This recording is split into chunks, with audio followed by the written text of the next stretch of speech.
Hello friends, and welcome. In this episode, we'll hear the story of Adrian and Queen Valentina. Refill your coffee and settle into your seat. If you're ready, Sci-Fi Traveler is about to begin. Enjoy the show. The sky above Kalthos had too many stars. That was the first thing Adrian had written in his field notes upon arrival 3 weeks ago, in his usual professional tone. And then immediately beneath it, in smaller letters, as if embarrassed by his own wonder. No, seriously. Far too many. It's almost rude. He had since filled 4 notebooks with observations, star coordinates, gravitational drift patterns, and occasional personal commentary that his supervisor would never be allowed to read. This was fine. His supervisor was back on Earth, arguing with someone about cartographic licensing fees, and Adrian was here, wherever here precisely was. Standing in a hallway made of something that looked like obsidian but hummed faintly under his palm, waiting to be escorted into the largest diplomatic assembly in this corner of the known galaxy. He was wearing his second-best shirt. He had not planned for the first best to acquire an ink stain at 4 in the morning, but then again, he had not planned for most of the things that had happened to him in the last 8 months. The escort, a young Kalthari aide with the efficient movements of someone who had personally reorganized 17 state ceremonies, appeared at the corridor's end and gestured for Adrian to follow. He did, adjusting the strap of the satchel that held his maps, his instruments, and one folded piece of paper he should have burned 3 days ago. He had picked it up off his desk every morning since writing it. He had put it back down every morning since writing it. This morning, for reasons he was still negotiating with himself, he had put it in his pocket instead. The assembly hall of Kalthos was not built to make you feel comfortable. It was built to make you feel the precise, specific weight of your own smallness, and it succeeded with remarkable efficiency. The ceiling disappeared somewhere above in a sweep of dark stone and engineered starlight, actual starlight, redirected through a system of crystalline conduits that Adrian had spent 2 delirious afternoons trying to map and ultimately given up on. The floor was a single seamless surface of pale mineral that reflected everything: the delegates, the banners, the silence. There were thousands of people in the room, and it was almost perfectly quiet. Adrian found his place in the last row, between a Vithian trade attaché who smelled pleasantly of something electrical and an empty seat that had been empty at every session and which no one ever explained. He set his satchel down. He folded his hands. He looked forward. The sapphire throne was not sapphire. He had confirmed this on his 3rd day, when he'd spent an unseemly amount of time loitering near the dais with a spectrographic reader. But whatever it was caught light in a way that made the distinction feel irrelevant. And on it sat Valentina. Adrian had tried, professionally and sincerely, to describe Queen Valentina in his notes. He had made several attempts. The first was accurate but insufficient. The second wandered into territory that was, strictly speaking, not cartographic. The third he had crossed out entirely.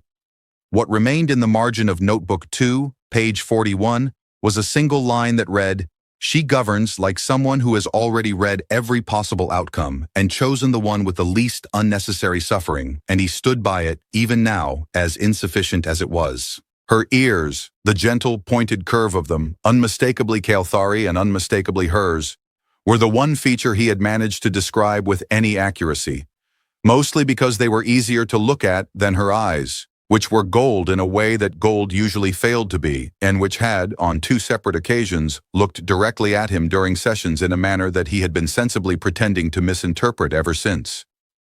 She was holding a letter. Adrian noticed this approximately 3 seconds after everyone else in the hall because he had been engaged in the minor personal crisis of recognizing the paper. It was heavier than standard correspondence stock. It had a particular fold he made without thinking, and it was in her hands, between 2 fingers, the way you hold something unfamiliar that you are not yet sure how to categorize. He thought, with a clarity that arrives only in moments of genuine catastrophe. The hall was silent.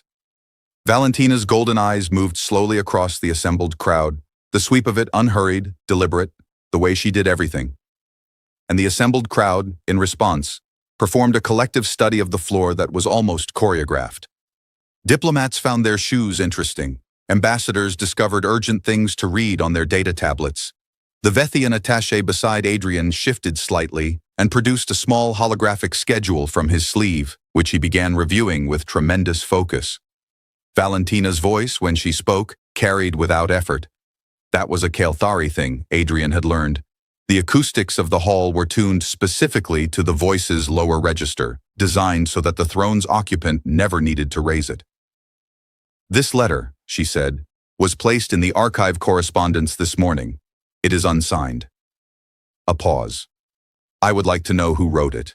No one moved. Adrian had, by now, achieved a state of internal stillness that he recognized from the one time he had been caught in a gravitational anomaly above the Reveth belt. That particular suspended moment where physics is deciding what to do with you, and there is nothing useful you can do but wait and perhaps reconsider your life choices.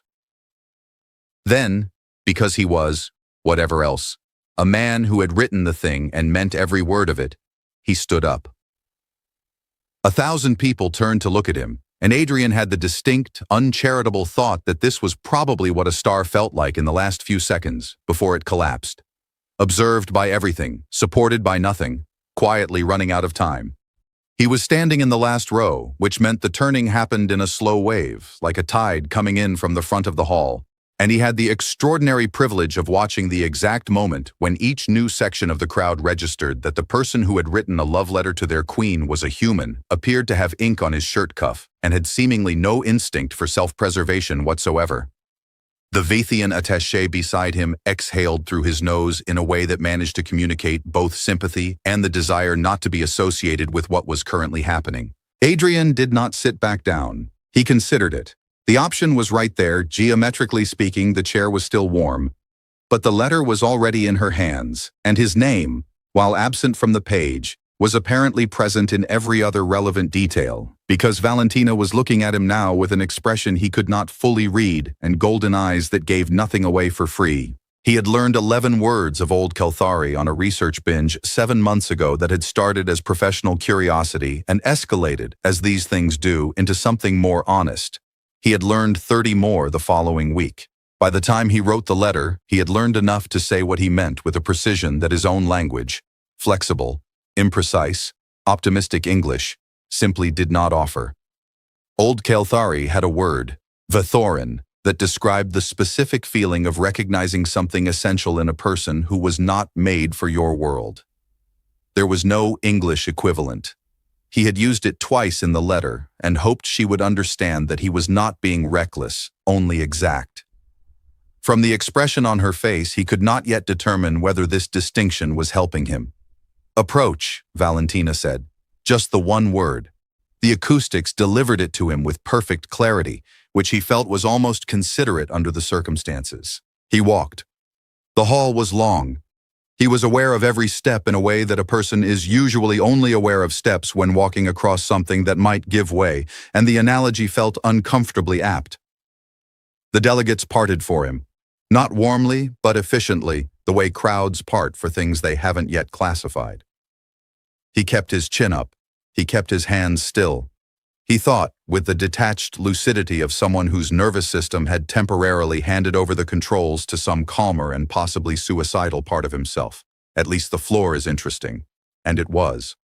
The pale mineral surface was threaded with dark filaments in a pattern he had never quite mapped, and the light from the crystalline conduits above shifted as he moved beneath them, as if the building itself was tracking him. This was, he had been told, because it was. He stopped at the appropriate distance from the dais, close enough to be addressed, far enough to be reminded of the gap. He had not bowed when he stood. He did not bow now. He was aware that this was noted by approximately everyone in the room. He was also aware that bowing, in this particular moment, would feel like a lie about who he was, and he had just walked the length of a diplomatic assembly hall, to be honest, so it seemed counterproductive to stop now. Valentina regarded him. The letter was still between her fingers, held lightly, the way she held things she had not decided about yet. He had noticed this in other sessions, the particular quality of her grip when she was thinking. A data crystal during trade negotiations. Held exactly like this. He had written it in his notes, and then looked at what he had written and closed the notebook. "You are the cartographer," she said. It was not a question. She had a way of making identifications sound like the closing of a very small but significant file. "Yes," he said. "Adrian." One of the senior delegates. He could see her in his peripheral vision, a woman whose diplomatic sash carried more commendations than he had star coordinates. Closed her eyes briefly in what appeared to be a request for patience directed at no deity in particular. "You wrote this," Valentina said, and the letter moved slightly between her fingers. "In Old Calthari." "I did." "Which is not your language." "No." "And yet you chose it." "English," he said, because he felt the explanation was owed even if it didn't help him. "Doesn't have the right words. I've checked. Thoroughly. I'm a cartographer. I'm professionally obligated to use accurate notation, and in this case the accurate notation was yours." The silence that followed this statement was the kind of silence that had texture. He was fairly certain he could have mapped it. Valentina looked at him for a long moment. Then she looked down at the letter once more. Not reading it, he thought. She had already read it. She was doing something else with the looking. And when she raised her eyes again, something in the quality of the room had shifted by some increment he couldn't measure but could feel in the way you feel a change in atmospheric pressure before a storm. "The assembly is adjourned," she said, without looking away from him.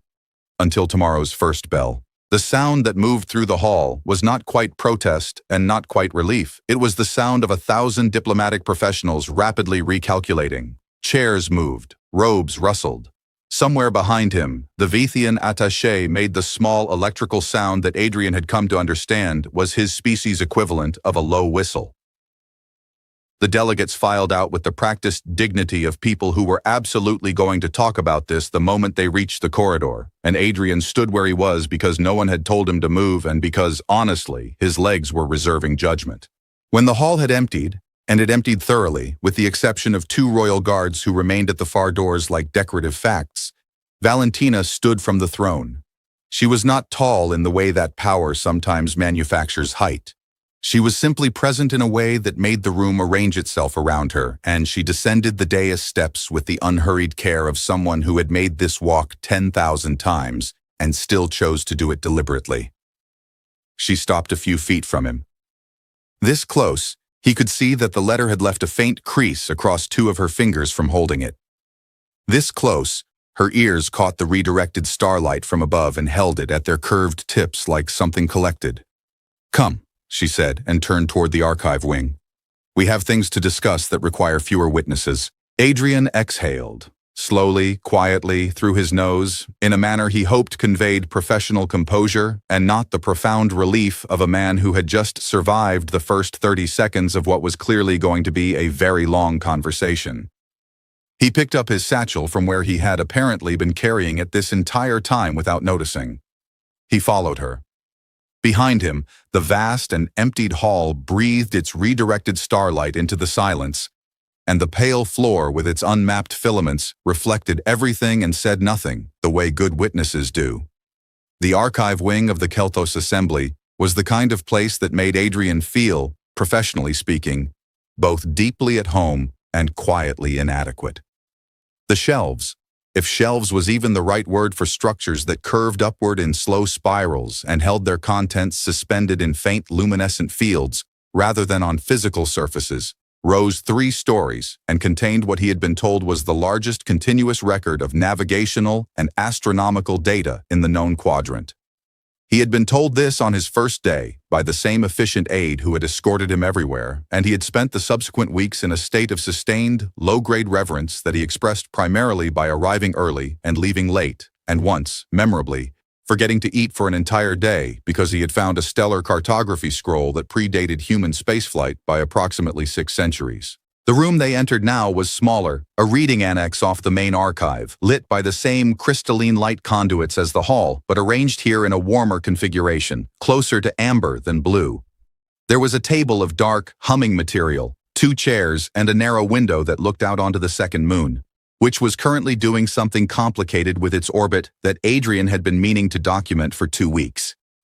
He noted it now, automatically, the way he noted everything, position, angle, the particular quality of the light it threw across the floor, and then made himself stop because Valentina had set the letter on the table between them and sat down and was looking at him with an attention that made stellar observation feel like a reasonable escape.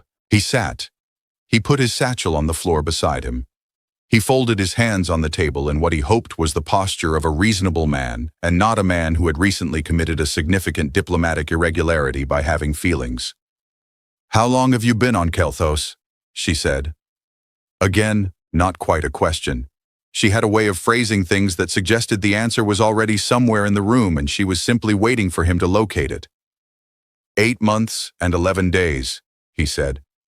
"And in that time," she said, "you learned Old Kelthari." "Conversational Old Kelthari," he said, with the honesty of a man who had made too many vocabulary errors to claim fluency without guilt. "I make grammatical errors that I'm told are charming, but are probably just errors." Something moved at the tip of her right ear, a small, almost imperceptible adjustment, the way a sensor recalibrates. He had learned, over 8 months of paying more attention than was professionally necessary, that this particular movement happened when she was amused by something she hadn't yet decided to be amused by. "The word you used," she said, and her finger moved to the letter, tracing a line without touching it, in the 4th paragraph. "Vetherin." "Yes." "Do you know its full etymology?" "The root is veeth," he said, which is, roughly, the concept of something that exists at the edge of a known system, the boundary where the mapped territory ends. And orin is a suffix, indicating a feeling that arrives without being invited. He paused. "I thought it was accurate." She looked at him. "It is accurate," she said, "which is precisely what concerns me." He had no immediate answer for this, which was unusual. He generally had answers, too many, often in the wrong order, but something about her directness operated like a precise instrument on the particular mechanism of his verbal reflex, and he found himself simply sitting with the statement, turning it over, looking at its shape. "You wrote," she said, and now she was looking at the letter again, "that you had no political purpose in writing this, that you held no expectation, that you were aware of every reason why the letter should not exist and wrote it anyway because—" She paused, reading, and he resisted the deeply undignified urge to put his face in his hands. "Because some coordinates, once you've found them, cannot be honestly removed from the map." "Yes," he said. "That is," she said, setting the letter down, "either the most reckless thing anyone has placed in my correspondence in 14 years of reign, or the most precise. I would argue," he said carefully, "that it can be both." The ear moved again. He was fairly certain now. He was beginning to feel something that, in less dire circumstances, he might have described as cautiously encouraged. "You are a cartographer," she said. "You map things." "Primarily stellar bodies and gravitational fields," he said. "Navigation routes. Occasionally I get distracted by archive scrolls and forget lunch." "And you thought it appropriate," she said, with a quality in her voice that he was increasingly convinced was dry humor wearing the coat of formality, "to apply this methodology to your queen." "I would push back gently on my queen," he said. "I'm not a Kelthari citizen. Technically, I'm a contracted consultant whose paperwork is filed under archival support services." He paused. "Though I acknowledge this does not significantly improve my position." "No," she agreed, "it does not." Outside the narrow window, the second moon continued its complicated orbital calculation, throwing its pale light across the table in slow increments, and the archive breathed around them in its quiet, luminescent way. The suspended documents shifting fractionally in their fields, the hum of the storage systems, a low and constant thing beneath the conversation, like a chord held under a melody. Valentina was quiet for a moment. Not the silence of someone who had run out of things to say, he understood. She had, he suspected, more things to say than she was currently choosing to deploy. It was the silence of someone taking a measurement. "Why Old Kelthari?" she said. "Genuinely. You could have written in Standard and submitted it through official translation." "Because Standard doesn't have Vethorin," he said. "And translation would have changed what I meant into something approximate. I've spent 8 months working with approximations in star charts, and I know what they cost." He looked at her. "I didn't want to give you an approximation." She regarded him with those gold eyes that gave nothing away for free, and he held the regard without looking away, because he had come this far into unmapped territory, and retreating now would be cartographically dishonest. You understand, she said quietly and precisely, that you have just adjourned the most significant trade assembly in this quadrant's current cycle. That there are 1,000 delegates currently in the corridors of this building, reconstructing their entire understanding of this morning's events. That my senior advisor is, at this moment, almost certainly standing outside that door composing a formal damage assessment. I do understand that, he said. I'm sorry for the disruption. I'm not sorry for the letter. The second moon moved another degree. The amber light shifted on the table, and Valentina, Queen of Kelthos, who governed like someone who had already read every possible outcome, looked at the unsigned letter between them and then at the human cartographer across from her, and said nothing for a long moment, and in the saying of nothing communicated something that Adrian, who had spent his life learning to read what maps left out, understood was not nothing at all. She asked him about the maps first. He suspected this was deliberate. A way of approaching the larger conversation from a less exposed angle, the way you navigate around a gravitational anomaly rather than through it. But he didn't mind. He liked talking about maps. Maps were the one subject on which he could be entirely himself without the usual editorial process, and she seemed to understand this because she asked the kind of questions that were not polite questions, but real ones. She asked how he chose which features to prioritize when a system had more data than a single chart could hold. He told her it was about consequence, which details, if absent, would cause a navigator to make a wrong turn that mattered. She considered this. She said that was also, more or less, how she read a diplomatic report. He said he had never thought about governance and cartography as related disciplines. She said most people didn't, which was one of governance's more persistent problems. He laughed. She watched him laugh. Not unkindly, but with the attentiveness of someone cataloging something new, the way he watched an unfamiliar star system on first approach before the instruments had finished their initial sweep. They had been in the annex for perhaps 40 minutes. The second moon had completed another degree of its peculiar orbital arc. The amber light had shifted twice. Neither of them had moved to leave. "Can I ask you something?" he said. And then, before she could answer, "About the language." "You may ask," she said. "I'll decide after whether to answer." "Fair," he said. "Old Kelthari, the way the grief words work. There are 7 distinct terms for different qualities of loss and only one word for joy. I noticed this when I was learning. I've been wondering about it for months and I didn't have anyone appropriate to ask." Something changed in her posture. Not a withdrawal, but a shift of weight. The way a person moves when a question has arrived that they were not expecting and are not sure yet how to hold. "What is your question exactly?" she said. "Whether it's a linguistic accident or a philosophical position," he said. "Because in English, we have the opposite problem. We have dozens of words trying to cover joy and almost nothing for the specific texture of different losses. I've always thought that was its own kind of philosophical position, whether we meant it to be or not." She was quiet for a moment. Outside, somewhere in the archive's upper levels, a storage system cycled through its nightly recalibration. A sound like a slow exhale. "It is not an accident," she said. "The Kelthari linguistic tradition holds that joy is, in its essential nature, a single and coherent experience. It varies in intensity, in duration, in what occasions it, but its quality does not fundamentally change. Loss, by contrast, was understood by the early grammarians as a category of experience so varied in its nature that to use one word for all of it was considered a kind of imprecision that caused genuine harm. If you cannot name what you are feeling, you cannot navigate it." Adrian sat with this. "That's," he said, and then stopped, because what he wanted to say was, "That's the most useful thing anyone has said to me about language in years," and he was trying to pace himself. "That's a very cartographic philosophy," he said instead. "Yes," she said. "I thought you might find it so." He looked at her. She was looking at the letter again, not reading it. He had established this. She read things once and retained them completely. He had observed this in 3 assembly sessions. But resting her attention on it in a way that suggested she was using it as a fixed point while thinking about something else. He recognized this behavior. He did the same thing with maps. The word I used, he said, for what I was trying to describe. Vathoran. Is there a Greek word for the opposite? For when the unmapped territory turns out to contain something you didn't expect and weren't prepared for? She looked up from the letter. The gold of her eyes in the amber light was a different quality than it was in the assembly hall.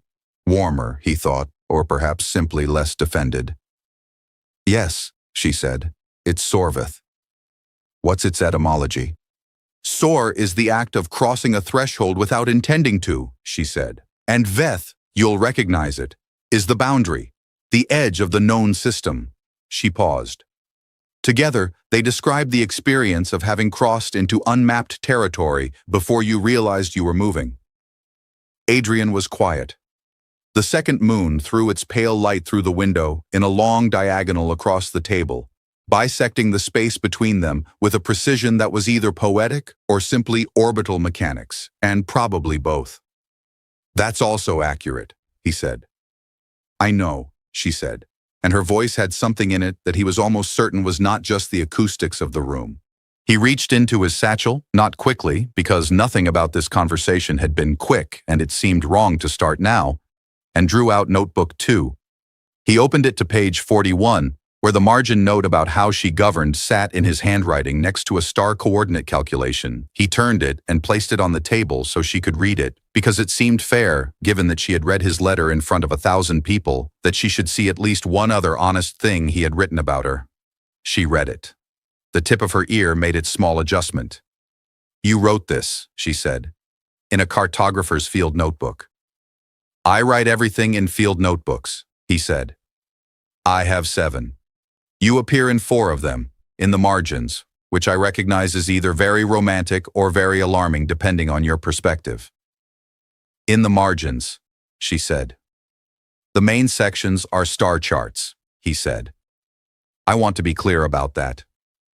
Of course, she said, and there it was, not quite a smile, but the shape of one, the tectonic suggestion of something that had been deciding whether to arrive.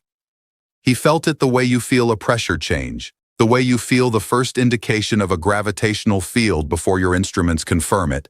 Something in the physics of the room has shifted and you know it before you can prove it. She closed the notebook and placed her hand on it briefly, not returning it, just resting her palm there for a moment as if taking a reading. Then she slid it back across the table to him. Adrian, she said, and it was the first time she had used his name since the hall, and it landed differently here, in this smaller room with its amber light and its breathing archive and its window full of moon. I want to tell you something, and I want you to understand that I am telling you because you have been, throughout this entire extraordinary morning, precisely what you appear to be, which is rarer in this building than you might imagine. All right, he said, because he had learned in 40 minutes of conversation with her that the best response to her directness was to meet it with his own. I read the letter 3 times, she said, before the assembly.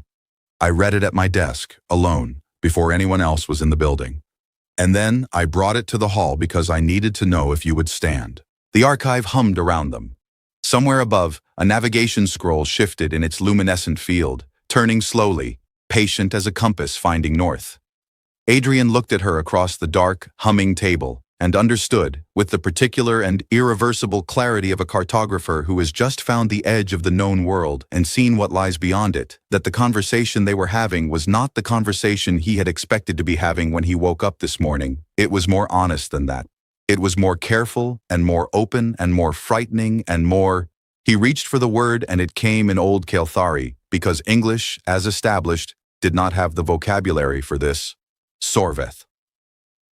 He had crossed the boundary before he knew he was moving. He suspected, looking at her, that so had she. She had read it 3 times. He turned this over in his mind the way he turned over a new coordinate, carefully, checking it against what he already knew, testing whether it held. She had read it before the assembly. She had brought it to the hall not to expose him but to see what he would do with the exposure. He thought about the 1,000 delegates, the choreographed study of the floor, the vast and breathless silence. He thought about standing up. That was a test, he said. Not an accusation, just a cartographer naming a feature. It was a question, she said. Tests imply a predetermined answer. I did not have one. What would you have done, he said, if no one stood? She considered this with the same unhurried weight she brought to everything. Filed it under unanswered correspondence, she said, and wondered about it for a long time. There was something in the plainness of this that hit him sideways, the way plain things often do when you're braced for complexity. He looked at his hands on the table, ink-stained as always, the occupational mark of someone who worked with instruments that still, despite everything the 23rd century had offered in the way of digital alternatives, seemed to him to produce more honest results when they left a physical trace. I have to tell you something, he said, professionally, in the interest of accuracy. Go on, she said. When I took this contract, he said, I had been on 7 deep mapping assignments in 4 years. Veth Station, the Auric Belt, 3 outer systems that don't have names yet in any language, a binary system that smelled, inexplicably, of something my colleague described as old libraries, and a navigational survey of a nebula that was genuinely the most beautiful thing I had ever seen. He paused. Until Keltos. She was watching him with the quality of attention that he had come to understand was not passive. She was not simply receiving what he said, she was doing something with it, turning it, looking at it from angles he couldn't always follow. I'm telling you this, he continued, because I want you to understand that I am not a person who runs out of things to look at. I've made a career of finding new ones, and I want to be precise. It was not Kelthos, the planet, that changed the scale of that comparison. The planet is extraordinary. The second moon alone has an orbital pattern that I've been trying to document for 2 weeks and keep getting distracted from. He stopped.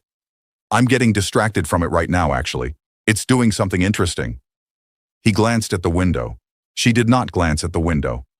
Adrian, she said, with the patience of someone who had governed a planet and could wait out a tangent. Right, he said. My point is, I want you to know that I am aware this is an impossible situation. I have no rank, no political standing. My contract ends in 6 weeks, and my supervisor is going to want me back on Earth to file the Kelthos navigation update and argue about the star coordinate formatting, which is a genuine ongoing dispute that I feel strongly about, but which is not relevant right now. He met her eyes. I'm not telling you any of this because I expect something from you. I'm telling you because you told me something true and it seemed only fair to give you the same. Outside, the second moon had moved again. He could see it in his peripheral vision, patient and orbital, doing its complicated mathematics against the dark. The archive around them breathed its quiet breath, the luminescent fields holding their suspended documents in their steady, careful way, preserving everything that had been thought worth keeping. Valentina looked at him for a long moment. Then she said, Your supervisor sounds exhausting. He blinked. And then he laughed, a real one, unguarded, the kind that arrives before the editorial process can intervene. And she watched it happen with the expression of someone who had calculated the trajectory and was satisfied with the result. He's not that bad, Adrian said when he'd recovered. He once defended my coordinate formatting in a division meeting for 45 minutes. I think he cares. He just expresses it through bureaucratic combat. A recognizable quality, she said dryly, in a way that suggested she had her own version of this problem and it reported directly to her. The warmth in the room had shifted. Not the temperature, the other kind, the atmospheric quality of 2 people who have stopped performing caution and started simply sitting in the same space honestly. He noticed it the way he noticed changes in stellar field density. Not with instruments, but with the accumulated sensitivity of someone who had spent years paying attention to the quality of things. Can I ask you something now? She said. You can ask, he said. I'll decide after whether to answer. He paused. That's a good formulation, by the way. I'm keeping it. The ear moved. He was certain of it now. He had enough data points. He was fairly confident he could write a paper on the subject, though he recognized this was not the appropriate moment to mention it.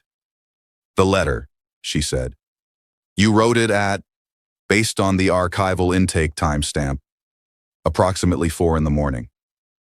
Yes. What were you doing at 4 in the morning that resulted in a letter in Old Kelthari to a planetary queen?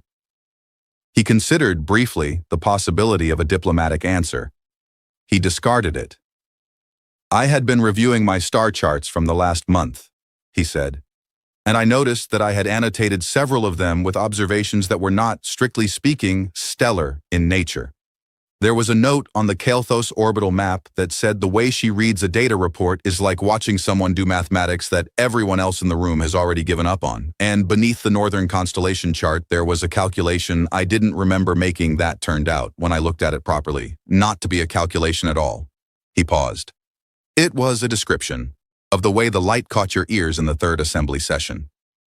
She was very still. "I looked at it for a while," he said, "and then I thought, a person who writes astronomical observations about someone in the margins of a star chart has already made a decision, whether he admits it or not.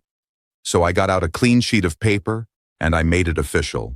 The second moon threw its light across the table in a long, slow diagonal, and the archive hummed its low, sustaining chord, and Valentina, who had governed 14 years and read every possible outcome, and chosen always the one with the least unnecessary suffering, looked at the human cartographer across from her with his ink-stained hands and his 7 notebooks, and his complete inability to produce an approximation when the accurate notation was available, and said quietly, "The light does catch them in the third session. The conduit arrangement is different on that side of the hall.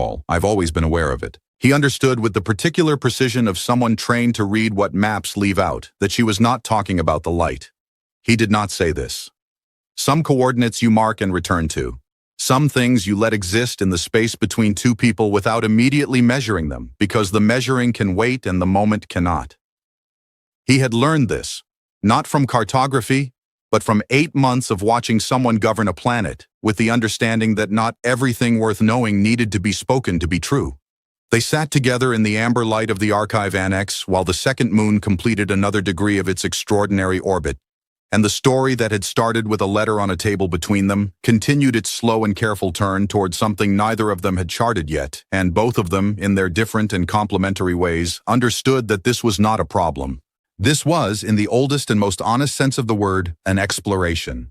6 weeks passed the way significant things sometimes do, quickly on the surface, slowly underneath, like a current that moves faster than the water above it suggests. Adrian filed his preliminary navigation update. He argued with his supervisor about coordinate formatting in a communication that lasted 3 exchanges and ended, as it always did, with his supervisor saying, "Fine, your way, but note my objection," and Adrian noting it in the margin of a field notebook where it sat alongside 17 other noted objections and one description of light on pointed ears that had started everything.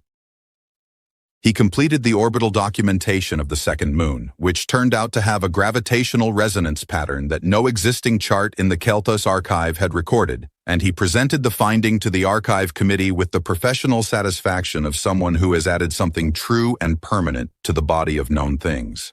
He also had 6 more conversations with Valentina in the archive annex. They were not announced. They were not scheduled through official channels.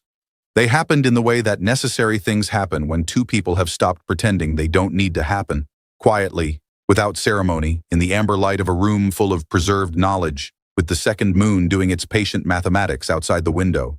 In the second conversation, she told him about the early years of her reign, not the ceremonial version, not the diplomatic record, but the actual experience of being 26 years old and responsible for a planet's worth of people who were watching her with the specific intensity of those who needed her to be right. He had listened without interrupting, which he gathered was not the universal response, and at the end he had said, "That sounds like navigating by instruments you weren't sure you trusted yet." She had looked at him and said, "Yes, exactly that." And something in the archive had seemed to exhale. In the fourth conversation, he had made her laugh, genuinely, fully, the laugh that he suspected very few people in the known quadrant had heard, because it was not a composed sound, but a real one, arrived without warning when he described the incident on Veth Station where he had accidentally mapped a diplomatic shuttle as a rogue asteroid and triggered a 3-hour evacuation that his supervisor still brought up at performance reviews. The sound of it did something irreversible to his understanding of what he was willing to do with his life. He did not say this. He wrote it in Notebook 6, page 12, in the margin beside a gravitational drift calculation, and felt that this was the appropriate place for it. On the morning of the day his contract officially ended, he packed his 7 notebooks, his instruments, and his satchel, and he went to the assembly hall one last time, not because there was a session, there wasn't, but because he had learned, over 8 months, that the hall was different when it was empty. The ceiling's redirected starlight fell without purpose across the pale floor, and the unmapped filaments he had never quite documented caught it and held it in their quiet, permanent way. And he stood in the last row where he had stood the morning everything changed, and he looked at the sapphire throne and he thought, I have added to the archive of this place, and this place has added to me, and these are both true and neither cancels the other. Then he went to the archive annex because Valentina was there, and they both knew he was coming, and neither of them had pretended otherwise. She was standing at the window when he arrived. The second moon was visible in the early light, quieter in the morning, its orbital arc carrying it to the far edge of its path, still doing its complicated mathematics, indifferent and magnificent. She turned when he came in, and he saw that she was holding notebook 2, page 41, which he had left on the table in the third conversation as a kind of permanent loan, and which she had apparently been reading. Your supervisor, she said, has sent 3 communications in the last week requesting your return date. I know, he said. I've been noting his objections. He describes you, she said, looking at the notebook, in his messages to the archive committee as, and I want to be precise, the most frustrating cartographer in active service, and also possibly the best. That tracks, Adrian said. He's always been accurate when it counts. She set the notebook down on the table. Their table, he had started thinking of it that way, which was either significant or presumptuous, and probably both, and looked at him with the gold eyes that he now knew gave away more than they intended to, if you had been paying the right kind of attention for long enough. Your contract is complete, she said. Yes. You have filed the navigation update, documented the second moon's resonance pattern, and cataloged approximately 30% more archive material than your original scope required. I got interested, he said. You always get interested, she said, and it was not a criticism. It was the most accurate description of him that anyone had ever produced in 11 words, and he felt it land somewhere central and stay there. He reached into his satchel. He drew out notebook 7, the newest one, barely half full, started 3 weeks ago, and placed it on the table. Page 1, he said. I want you to read it before I say anything else. She opened it. Page 1 had no star charts, no coordinates, no gravitational calculations. It had, in his handwriting, a single paragraph that he had written at 4 in the morning again, because 4 in the morning was apparently his hour of irreversible honesty, which said, I came to Kelthos to map it. I leave it having been, in ways I did not anticipate and cannot fully document, mapped by it. The most significant feature of this territory, the one that will make every future chart I draw more honest for having been here, has pointed ears and reads diplomatic reports like someone doing mathematics everyone else has given up on, and I would like very much to find a way to come back, if she will have me, for reasons that are not cartographic. Valentina read it. She read it once, which was what she did with things she intended to keep.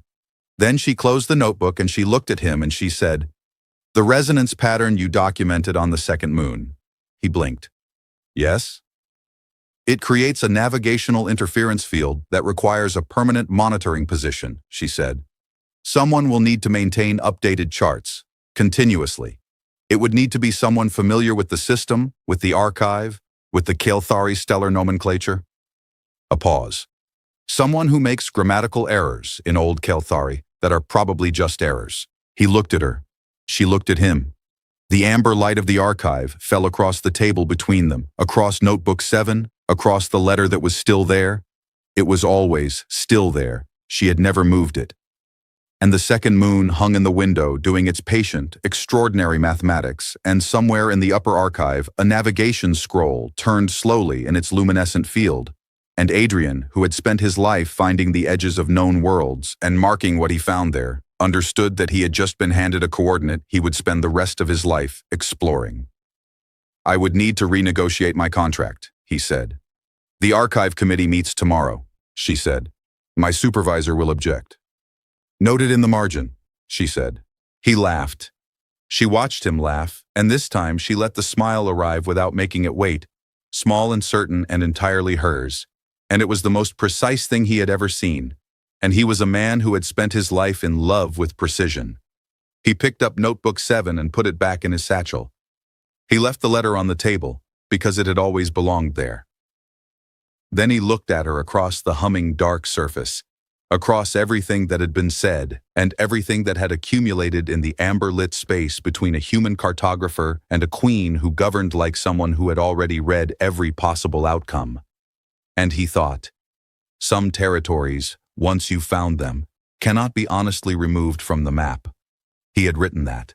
He had meant it the first time. He meant it more now, having seen what lay beyond the edge of the known, having crossed the boundary before he realized he was moving.